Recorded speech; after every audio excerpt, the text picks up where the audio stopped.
Our guest today is Dmitry Shapiro. Dmitry is the CEO at Mind Studio, a pioneering AI company focused on the development of no-code tools for AI integration.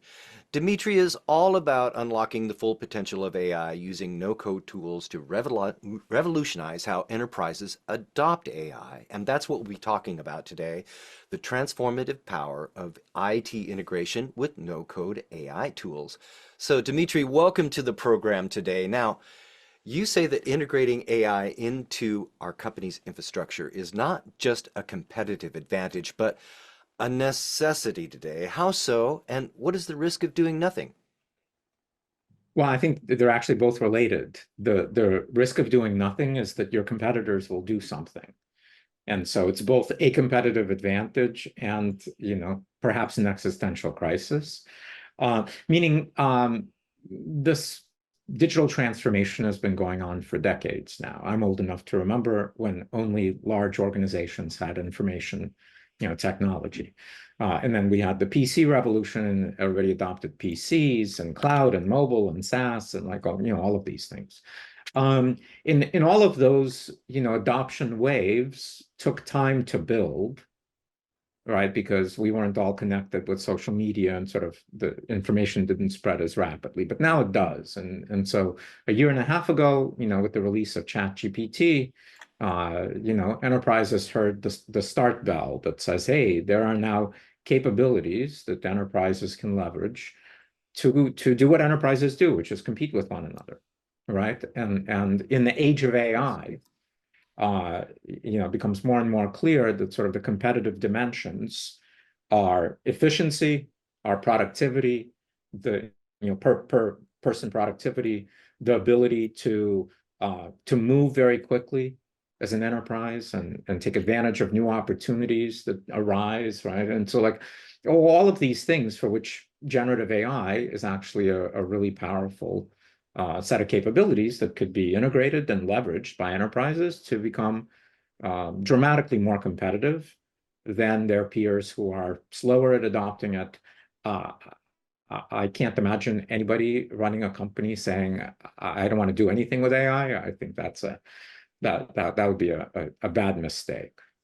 Yeah. Now, adopting and integrating AI can come with some significant hurdles, lengthy development cycles, compatibility issues, the need for specialized expertise, just to name a few. How have recent advancements in no-code AI tools changed all of that? Yeah, look, any endeavor of doing digital transformation requires some planning and requires having resources, both inside the enterprise and potentially through service providers, that can work together and get things done, accomplished. So this isn't actually all that different. Where this is meaningfully different is because of generative AI's ability to sort of understand, I'm putting this like in air quotes, to understand what the application, let's say, builder inside the enterprise is trying to do in sort of a fuzzy way. It makes creating custom AI-powered applications and automations in enterprise radically faster and simpler than it's ever been. Meaning, low-code, no-code platforms have been around for decades. And there are many enterprises that have leveraged those and allowed their employees, typically known as citizen developers, because they're the people that are the closest to the thing that needs the application, to actually be able to build them without sort of IT and software developers being as much of a bottleneck as they used to be, right? The problem with those last generation of AI tools is, even though you didn't have to write code, there's a very steep learning curve, and the amount of work citizen developers must do in order to build and deploy these applications is quite meaningful. By the way, oftentimes actually more work than it would take to just write the code, right? And because of where we are today with AI, those dynamics have shifted radically, where you can build really, really powerful production-grade applications in 15 minutes to a couple of hours. and sort of dramatically impact an organization. Automating things completely that used to require humans to do. Now you can just build things, and again, 15 minutes to a couple of hours that take the human out of the equation. You don't need them anymore. They're free to do other things. Or do partial automations where they take a lot of the work off the human, but still sort of work in conjunction with the human. Or to build new custom business applications for various job functions in your enterprise to be able to sort of create business applications that fit the human like a glove, thus sort of replacing existing solutions you might be using of like various sort of generic SaaS products that enterprises tend to install, right? Like, for example, many enterprises have CRM systems, but only use a tiny fraction of the features of the CRM systems, because what they really needed was a really simple CRM system with some additional capabilities, but all they could really get is something that has way too much horsepower and requires too much management. Now you don't need to use those anymore. You can actually build new applications that have CRM-like functionality, but are AI powered and give you sort of much more. So custom business tools. You can also give each employee in your enterprise or each job function specialized conversational AI assistants that understand the company, understand the job function, for whom they're built, and then therefore are just like much more productive than just employees using things like ChatGPT, for example. And they're all managed by that enterprise, and so you get all the goodies of like user management and logging, archiving, compliance, all that stuff. Yeah. Yeah, anyway, and so Mind Studio is our platform that does that. There's now over 50,000 of these AIs that have been built and deployed in all kinds of, giant enterprises, government agencies, thousands of SMBs across, every job function imaginable. We list some patterns on our website of like, things that we see people doing that get pulled out. And by the way, all of that is self-service. We don't have a single salesperson in the company. Enterprises show up and learn on their own by watching some YouTube tutorials, or there's now a whole agency ecosystem that is sprung up organically, where there are various types of IT integrators, business process automators, website building agencies, like various service providers to enterprises that have come to us and said, hey, we're already using Mind Studio to do digital transformation for these enterprises. Could we sort of partner and become certified and all of that? So yeah, exciting times. Now, at the heart of the approach is the use of pre-built and modular components that are specifically designed to accelerate AI development. Can you provide some examples of how these work? Yeah, so again, it's really a very straightforward system where you can just go to mindstudio.ai, create a free account, and watch a 18-minute YouTube tutorial that generally describes for you. There are these things we call workflows. You can create multiple workflows in a single AI application that you're building, and those workflows are made up of these components that you arrange on a canvas and connect them together, right? So like blocks that are connected, and then you configure them. And there are components in the system that allow you to do all kinds of different things. If you are building applications to be used by humans, like custom business applications, then the platform allows you to create screens that the humans engage with, input-output forms, just like you would have in any other application, right? So it's got components like that. Or if you're building AIs that are headless, that are meant to be part of an automation workflow where a human actually isn't involved with the AI, but that AI is being called programmatically by some other process. Well, we make it really easy for you to build, again, things that expose APIs and are deployed in a headless fashion. Other components in the workflow allow you to call various AI models. We're model agnostic. We support all the models right out of the box. Right away you can call models from OpenAI, Anthropic, Google, Meta, Mistral. We've got over 24 models ready to be released next week as we expand on the capability. You can also, if you are running your own models, which a lot of large enterprises are started to do, they might have a private cloud or running something on premise. We allow them to easily connect to those models as well. You can take giant reams of data, enterprise data, and vectorize them, store them in a vector database, and we allow you inside of those workflows to be able to reference those as the AI operates, doing something known as RAG, retrieval augmented generation, right? That has sort of lots of value in building AI applications. So we make that trivial easy. You can literally just upload reams of data. We automatically turn them into vector embeddings, store them in a vector database, and allow you to query them from that. We allow you to add custom JavaScript functions. We've got a giant library now of JavaScript functions you can import to integrate to various other services you might be using, or crawl the web or do things like that. You can also build your own custom functions. So if you've got a JavaScript developer, sort of available to you, or you can just hire one, you can sort of radically extend the capabilities of the platform that it does there.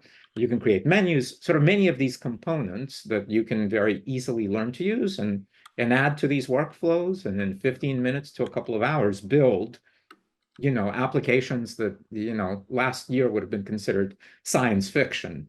And now they're sort of available for your receptionist in the company to build. No IT requirement, And of course, if you are IT, then you've got much more capabilities, again, of integrating with like your entire tech stack and all that stuff. We are speaking with Dmitry Shapiro, CEO at Mind Studio. Dmitry is dedicated to revolutionizing AI integration with no-code tools, and Mind Studio allows enterprise teams to build custom AI applications with no coding required. And that's what we're here talking about, the confluence of no code and AI adoption and digital process improvement. Now, Dmitry, I would be remiss if I wasn't to ask you about data security and compliance. Data security and compliance are paramount today with AI adoption. What strategies and features need to be prioritized within these no-code AI tools to ensure the data security and regulatory adherence for organizations today? There are similar approaches and constraints that enterprises have with building and integrating other tools. Depending on what the enterprise is and its posture on security and privacy, they will approach it in different ways. The enterprise is in control of all of this. They are the ones building the applications. They are the ones that are choosing what data applications have access to. They are the ones that are managing users that can use those applications. They are the ones that have capability to log and audit and integrate with compliance systems and all. So we just give them all the tools in order to be able to do whatever it is that their enterprise needs to do. Some enterprises are perfectly fine with sort of taking a new tool and giving it to their employees and saying, here you go. Others are much more, especially in regulated industries, need to go through a number of other sort of hurdles to do that. But there's really nothing here that's overly complex. When you're calling models that are these, all of these models, OpenAI, Anthropic, Google, Meta, Mistral, etc., these are all just cloud services. It's like you're using AWS or Azure or Google Cloud, right? And so you're calling them via API. We just make that trivially simple. You don't need to know what API means. We just do it for you, And all of those model providers explicitly state in their terms of service that any data you send to them via the API their data is not used in training or stored or anything of that sort. And so as long as your enterprise trusts the modern cloud by these, I think reputable cloud providers, then you're fine. If you have a problem with that for whatever reason, then you need to go and run inference in your own cloud or on your own premise. And, we let you connect to those models just as easily as you can connect to these public models. Yeah. In our case, everything, any information we have is stored encrypted. Our employees don't have access to any of that. Like it's just very thin layer of information that we need in order to facilitate enterprise capabilities. Now, regular listeners of this show will know that I've been a fan of a no-code approach for a while now. It's because it's all about democratizing technology and enabling change agents or citizen developers, if you will. And applying the approach to AI adoption is an intriguing concept. In your view, how does this inclusive approach help change agents not only adopt AI more quickly and drive innovation, but ultimately manage the change itself? Mhm. Yeah, that's a really, I think, important question. So again, uh, no code platforms, the sort of concept of let's let people who are actual business users that know what tools they really need simply create those tools without having to explain it to some developer. So the developer creates the tools for them. Therefore, a bunch of stuff gets lost in translation. Or, they are blocked because there's a bottleneck of development resources and they can't get the tool they want. Again, the idea of no code is like if you just empower the people on the ground, the employees themselves, to build the tools they need, you sort of get the best of all worlds. And so again, this concept is decades old, and there are, many, many no code, tools inside of various enterprises that are being used, right? Where AI creates sort of, again, a dramatic uh, extension of the capabilities and the accessibility of doing this type of a pattern of enabling citizen developers is where kind of the interesting thing is.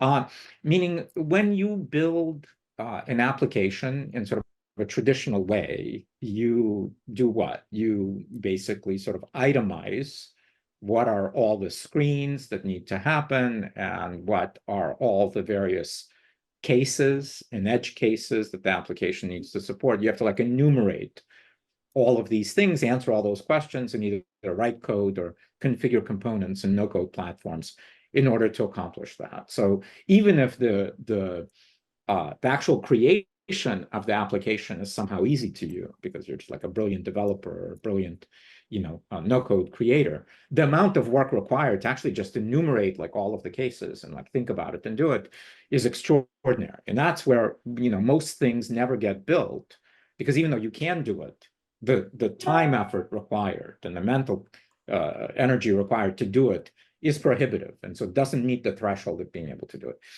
Building AI applications is fundamentally different.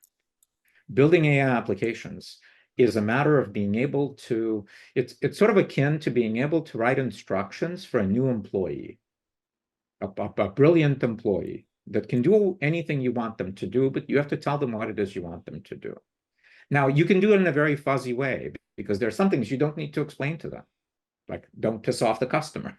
It's not a thing that you need to explain, right? Or like Right. basic logic stuff you don't need to explain to employees. You just need to give them a general overview. And you can do that, well, much faster, right? And anyone can do that. Again, the receptionist can onboard a new employee potentially and tell them where all the data lies and give them a list of general approaches of how they're expected to operate. And in that same fashion, just as quickly, again, you can build these really, really powerful applications that would have taken you, years to build with some other no-code platform or, writing code, because like the work that would have been required would be, gigantic. So that's kind of the big thing. And that accessibility, and also the sort of constant and accelerating pace of innovation and capabilities of what the models themselves can do, right, is just going crazy, right? Even if you're your full-time job is sort of tracking innovation in AI model capabilities. Hmm. It's impossible to really do. Every week brings us massive new capabilities. And Mind Studio sort of sits above all of that. And as all of those models get better, your applications simply rise along with them and get better. All right. And so just again, a very different set of dynamics for Right. enterprises to be able to solve problems. So, what are the advantages in the real world? Can you give us an example of one organization that has been successful using this approach? What did they do and what were the results? Sure. Well, so we on our website in the enterprise section have a matrix that is you can sort of filter it by different job functions, and it's meant to bubble up some patterns that we're seeing broadly in enterprises, right? And over 50,000 of these AIs deployed already. And I'll generally keep the names of the people out of this thing I'm going to tell you, but I'll generally describe what they are, what business they're in, and explain some of the things they're doing. So there's a large government agency that that found Mind Studio through HR. So their HR manager somehow stumbled across Mind Studio. And the first thing they built were a number of AIs that look at basically an inbox of resumes that are coming in looking for employment. And instead of a human sort of watching that inbox and scanning all the resumes and trying to rank them and figure out which ones to take through the process, you have an AI that's doing that. And thus, again, freeing humans from having to do that work. Once employees get hired, there are other AIs that help employees get onboarded. Again, things that used to be done by humans now no longer need to be done by humans, because an AI can speak just as well as a human can speak. And again, have the enterprise data, be able to assess the new employee. Are they grokking this? Are they not? So in a sense, test them. There are also AIs that continue down that for existing employees. Enterprises are constantly changing. Getting employees to keep up with the changes is extraordinarily difficult. Mm-hmm. Now with AI, you have this capability of employees on an ongoing basis, in a sense, sort of engaging with AIs that train them and test them, find their weaknesses, augment them. So like education things. So this is a government agency. That's where it started. Now they've got sort of a bunch of other applications they've built. There are many organizations that come in through sales, where sales is obviously the most important thing in a company. You got to bring in revenue. Okay, fantastic. Sales is also an extremely multi-step process that requires intelligence in order to be able to close deals, right? But only humans used to be able to do it. That's why humans sell better than just a website, because humans can read other humans, can understand if the human they're communicating with is understanding things. They can paraphrase things. They can do that, right? Websites couldn't do that. Well, now they can. And so now there are enterprises that are creating the ability for basically lead ingestion. So somebody fills out a form on your website asking for some more information. Great. They may not have filled out the form completely. So an AI can take them and email them and say, hey, we need some of this other information. Again, all of that automated. Right. Once it's got the right information, it can process and it can rank them. It can send them to the right salespeople, etc. During the sales process, many people are now transcribing their conversations, recording them. Mostly that goes into some dumb bucket and nobody pays attention to it. Well, now you can create AIs that watch that dumb bucket and are constantly proactively listening in on conversations and saying, hey, Kevin doesn't yet understand what you're saying. You think he does because you've got sales happy ears, but he doesn't. Why? Because he's not asking these questions that he should have asked. And so he couldn't possibly know what you're talking about. Let me create some collaterals that you can just push a button and send to Kevin that I've created for them, proactively. So this is like automated custom collateral generator on a personalized basis. Various types of operational automations. Again, over 50,000 of these things, countless use cases already. So these are all examples of applications using AI to perform functions that would have previously required people to do. Right. What happens to the people that are displaced by this automation? Have you ever heard of an organization that has repurposed those employees in other job functions, or are their jobs simply eliminated at that point? We don't have good visibility into, that. Anecdotally, I have not heard of anyone that has used Mind Studio to like refactor their enterprise and then did some big layoff.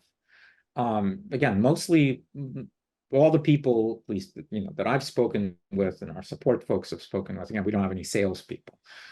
This is all self-service, but no, the enterprises are excited about being more productive.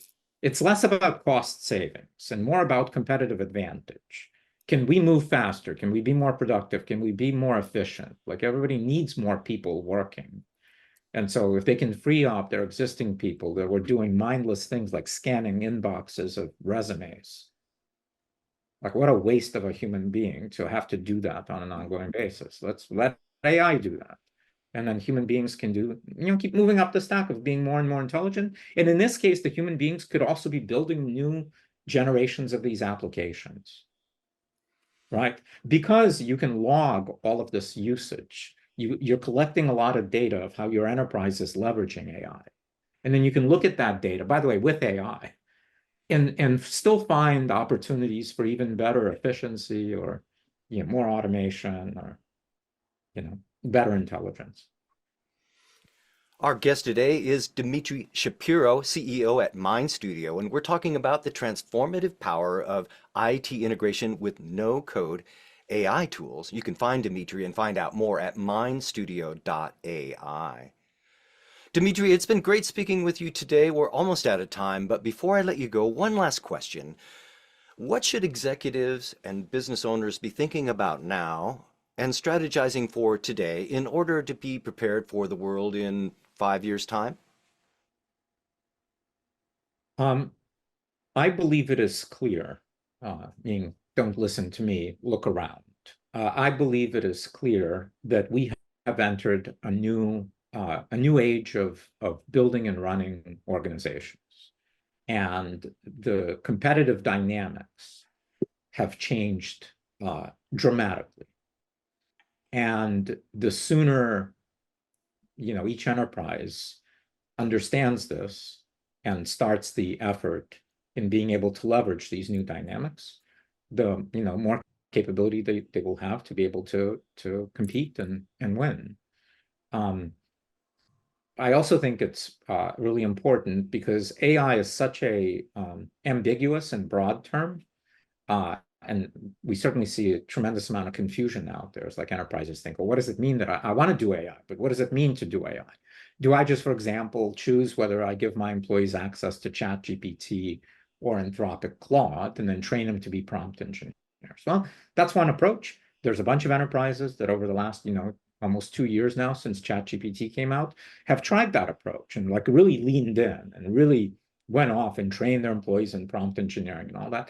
And now are basically, again, we see them because they're coming to us, sort of reporting, hey, that didn't really work.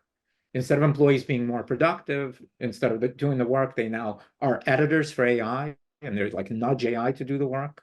And this isn't actually resulting in any meaningful productivity. Oftentimes there's a loss of productivity, and oftentimes there's a loss of quality, because no matter what, the student, the AI didn't do as well as the master, the human, right?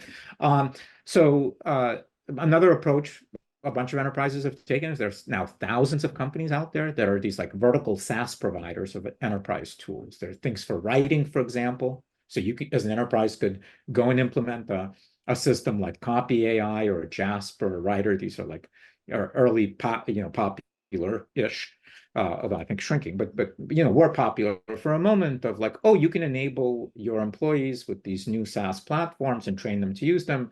And they will write better, so employees don't have to do a lot of prompting and learn prompt engineering and all that stuff. Again, those things have been out for about 1.5 years now.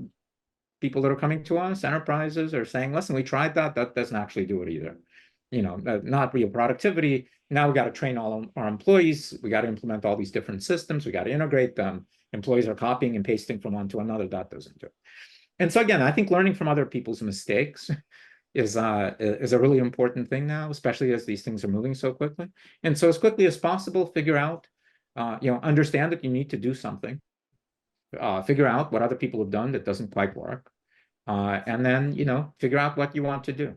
And if you want to use Mind Studio, we make it easy to do. If you want to do something else, that's great too. But I think the only thing I would advise people not to do is just sit around and hoping this is like a fad that's going to pass them by. Look, that is not the case.